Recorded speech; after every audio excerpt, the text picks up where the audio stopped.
শহীদ রাষ্ট্রপতি জিয়াউর রহমানের কবর জিয়ারত করতে আসবেন বিএনপির ভারপ্রাপ্ত চেয়ারম্যান তারেক রহমান। এবং তার আগমনকে কেন্দ্র করে দেখছেন যে পুরো চন্দ্রিমা উদ্যান নিরাপত্তার চাদরে বেষ্টিত করা হয়েছে। দেখছেন যে আইন শৃঙ্খলা বাহিনীর পাশাপাশি র্যাব, সেনাবাহিনী এবং যে সকল নিরাপত্তার রক্ষী যে সকল সদস্যরা রয়েছেন তারা কিন্তু এখানে কয়েক স্তরের নিরাপত্তা দিয়ে রেখেছেন। দর্শক, আজ শুক্রবার জুমা নামাজের পরবর্তী সময়ে বিএনপির ভারপ্রাপ্ত চেয়ারম্যান তারেক রহমান শহীদ রাষ্ট্রপতি জিয়াউর রহমানের কবর কিন্তু জিয়ারত করতে আসবেন এবং এখান থেকে তিনি যাবেন সাভার স্মৃতিসৌধে। সেখানে কিন্তু মুক্তিযুদ্ধের যে সকল মানুষেরা শহীদ হয়েছেন তাদের স্তম্ভে কিন্তু শ্রদ্ধা নিবেদন করবেন। দর্শক, আপনারা ইতিমধ্যে জানেন দীর্ঘ 17 বছরের বেশি সময় নির্বাসিত জীবন পার করে তিনি কিন্তু গতকাল বাংলাদেশে এসেছেন এবং বিএনপির নেতাকর্মীদের, বিপুল সংখ্যক নেতাকর্মীদের গণসংবর্ধনার মাধ্যমে তিনি বাংলাদেশে এসেছেন এবং গণসংবর্ধনায় তিনি পেয়েছেন।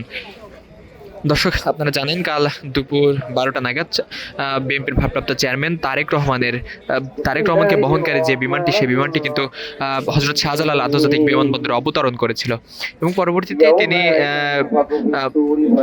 300 ফিটের রাজধানী 300 ফিট এলাকায় যে গণসংবর্ধনা অনুষ্ঠান ছিল সেখানে কিন্তু তিনি গিয়েছিলেন এবং জনতার উদ্দেশ্যে তিনি কিন্তু ভাষণ রেখেছিলেন। দর্শক, যদি একটু বলে রাখি, বিমানবন্দর থেকে 300 ফিটের দূরত্ব খুবই কম, কিন্তু শহীদ বিএনপির ভারপ্রাপ্ত চেয়ারম্যান তারেক রহমানের আসতে প্রায় 4 ঘন্টা সময় লেগেছিল।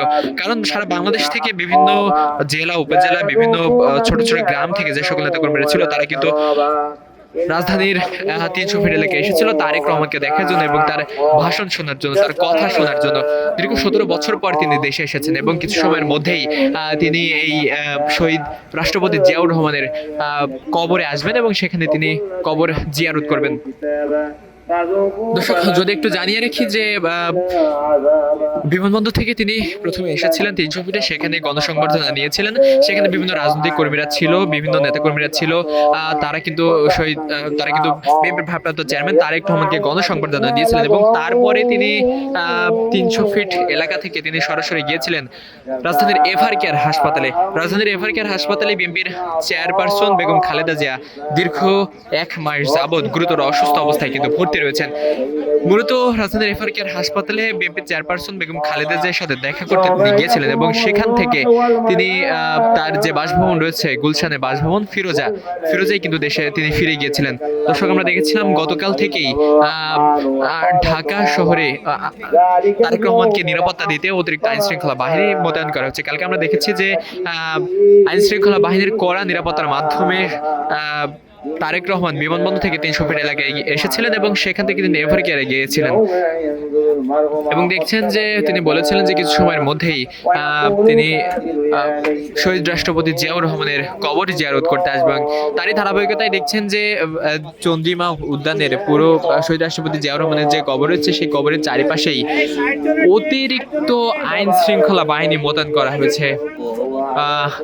সেনাবাহিনী, র্যাব, বিজিবি, পুলিশ কয়েক স্তরে নিরাপত্তার বেষ্টনীটি কিন্তু মুড়ে রেখেছেন এই জিয়াউর রহমানের কবর।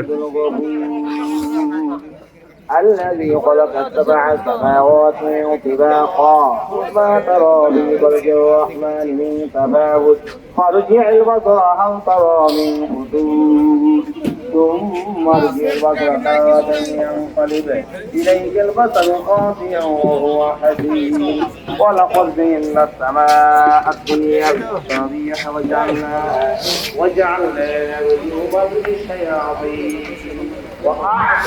দেখছেন যে জিয়া উদ্যানের প্রবেশের মুখে আইন শৃঙ্খলা বাহিনীর কড়া নিরাপত্তা কিন্তু আমরা লক্ষ্য করতে পারছি।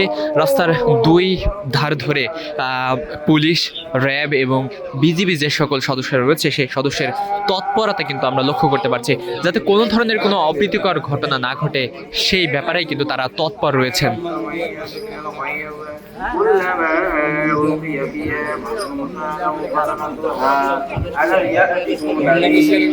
এবং আমরা দেখেছি শহীদ রাষ্ট্রপতি জিয়াউর রহমানের কবরে কিছু সময় পরেই বিএনপির ভারপ্রাপ্ত চেয়ারম্যান তারেক রহমান তিনি কিন্তু জিয়ারত করতে আসবেন। তারই ধারাবাহিকতায় বিএনপির যে সকল নেতাকর্মীরা রয়েছে তারা কিন্তু রাজধানীর বিভিন্ন স্থান থেকে ছুটে এসেছেন এই জিয়া উদ্যানে।